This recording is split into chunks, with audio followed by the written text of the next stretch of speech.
আসসালামু আলাইকুম সুপ্রিয় দর্শক, আমি ডাক্তার মোহাম্মদ ইমরান হাসান খান। আজকে আমি কথা বলবো যে ব্যথাগুলো পেইন কিলারে বা ব্যথার ওষুধে কমে না, সেই ব্যথাগুলো নিয়ে আমি আলোচনা করব।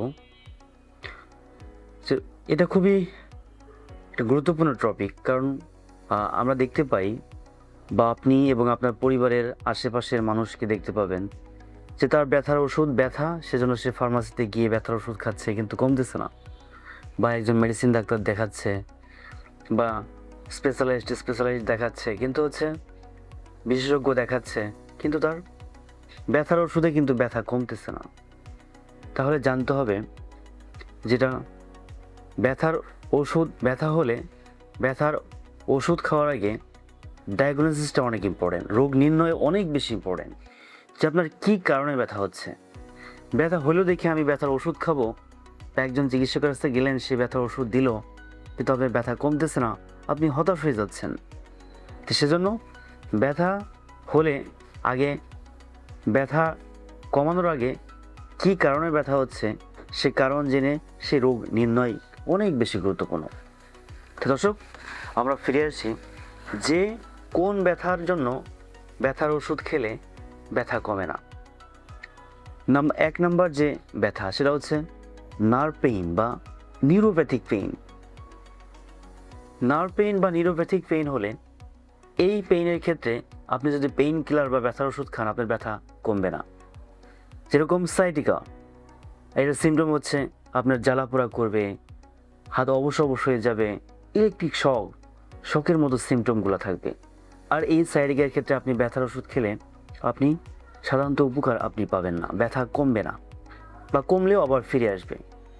2 নম্বর যে ব্যথার কারণে ব্যথার ওষুধ খেলে ব্যথা কমে না, সেটা হচ্ছে সেন্ট্রাল পেইন বা ব্রেইন রিলেটেড পেইন। যেরকম স্ট্রোক বা স্পাইনাল কর্ড ইঞ্জুরি। স্ট্রোক হলে, স্পাইনাল কর্ড ইঞ্জুরি হলে, এটার কারণে যদি আপনি ব্যথার ওষুধ খান, আপনার ব্যথা কমবে না। 3 নম্বর যে ব্যথার কারণে ব্যথার ওষুধ খেলে ব্যথা কমে না, সেটা হচ্ছে কার্ডিয়াক পেইন। যেরকম মায়োকার্ডিয়াল ইনফ্রাকশন বা অ্যানজাইনা। বুকের বাম পাশে ব্যথা বাম হাতের দিকে ছড়িয়ে যাচ্ছে, চাপা ব্যথা। এই ব্যথার জন্য যদি আপনি ব্যথার ওষুধ খান, আপনার ব্যথা কমবে না। 4 নম্বর যেটা, সেটা হচ্ছে ক্যান্সার রিলেটেড পেইন। ক্যান্সারের কারণে যদি আপনার ব্যথা হয়, সেটার জন্য যদি আপনি ব্যথার ওষুধ খান, আপনার ব্যথা কমবে না। 5 নম্বর হচ্ছে chronic autoimmune inflammatory autoimmune pain. যেরকম রিউমাটয়েড আর্থ্রাইটিস বা জয়েন্টে ব্যথা, যেটাকে আমরা বাত বলি এক ধরনের। এটার জন্য যদি আপনি ব্যথার ওষুধ খান, তবে ব্যথা কমবে না। 6 নম্বর হচ্ছে যে রেফার পেইন।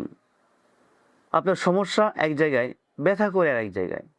রুগী এসে বলবে আমার ব্যথা হাতে, আমার ব্যথা পায়ে, কিন্তু সমস্যা কিন্তু হাতে না, সমস্যা পায় না, সমস্যা ঘাড়ে, সমস্যা কোমরে। আর এইটা রেফার পেইনের জন্য যদি আপনি ব্যথার ওষুধ খান, আপনার ব্যথা সাধারণত কমবে না। 7 নম্বর যেটা হচ্ছে, সেটা হচ্ছে ক্রনিক মেকানিক্যাল ডিসফাংশন। যে আপনার পর্চার ইস্যু, আপনার কোমরের ঘাড়ের পজিশন যদি এলোমেলো হয়, বা জয়েন্ট ইনস্টেবিলিটি হয়, ক্রনিক নেক পেইন, ক্রনিক ব্যাক পেইন, অনেক দিন ধরে ঘাড় ব্যথা, অনেক দিন ধরে কোমর ব্যথা, এটার জন্য যদি আপনি ব্যথার ওষুধ খান, আপনার ব্যথা কমবে না। 8 নম্বর হচ্ছে যে বোন ইনফেকশন বা ডিপ ইনফেকশন পেইন।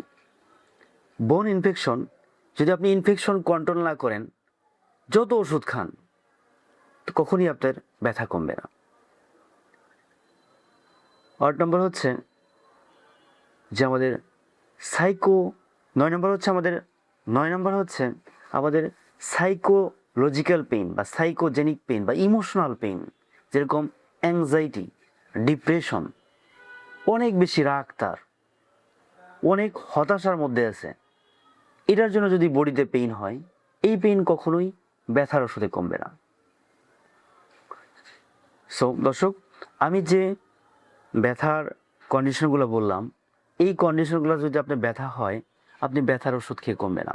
সেজন্য আপনার দরকার সঠিক ডায়াগনোসিস, সঠিক রোগ নির্ণয়, কী কারণে আপনার ব্যথা হচ্ছে সেটা জেনে সেই বিশেষজ্ঞকে দেখাতে হবে এবং সেই মতো যদি আপনাকে চিকিৎসার প্ল্যান দেওয়া হয়, মেডিসিন, লাইফস্টাইল মডিফিকেশন, আপনার ADL, activities of daily living, work modification, তো এই সব কিছুর মাধ্যমে আপনার এই ব্যথা কমানো সম্ভব। দর্শক, আপনারা বুঝতে পেরেছেন যে কোন ব্যথার ক্ষেত্রে ব্যথার ওষুধ খেলে ব্যথা কমবে না। দর্শক, আজকে এই পর্যন্তই। আরও যদি কোনো জানার থাকে ব্যথা সম্পর্কে, আপনারা আমার কমেন্ট বক্সে কমেন্টস করতে পারেন। দর্শক, আজকে এই পর্যন্ত।